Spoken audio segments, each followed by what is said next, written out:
Have you ever had a day that you were overwhelmed by stress? Maybe your heart was pounding, your head was hurting, and by the end of that day, you were more tired than usual. Did you know that stress can be harmful?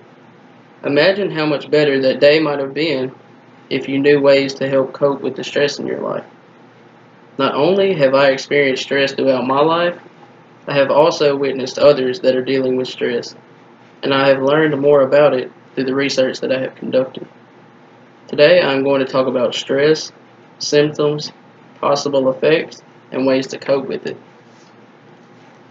According to an article by the APA, the American Psychological Association, there are different kinds of stress. The first kind of stress is acute stress. It is the most common type.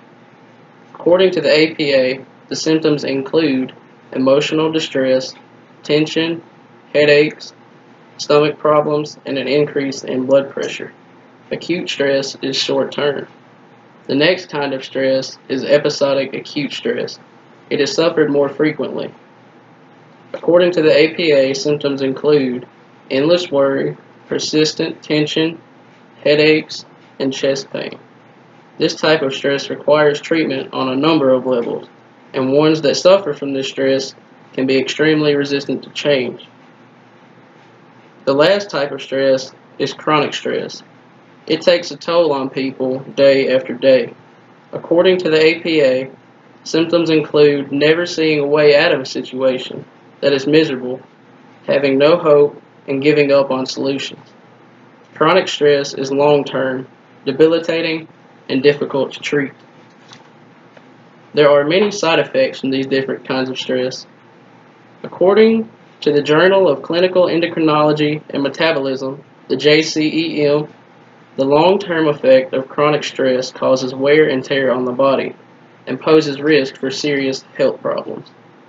The digestive system slows down, therefore a stomachache is common.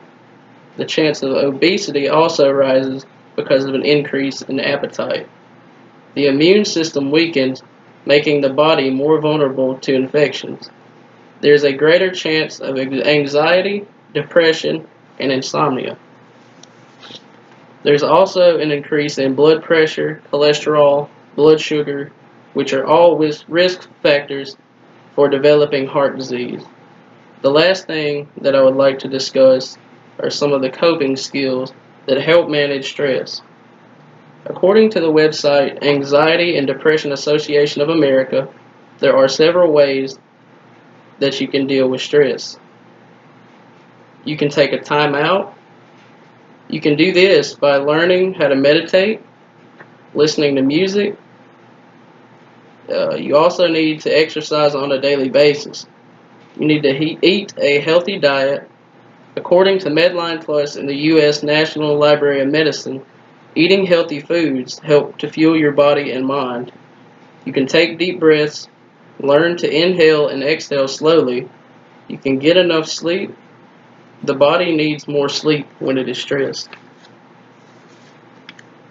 In conclusion, stress is and always will be an issue that people must recognize and deal with in their lifetime. I have learned many new things in researching the topic of stress. Each of us will be faced with different kinds of stress, and it is important to know how to help ourselves in these difficult times.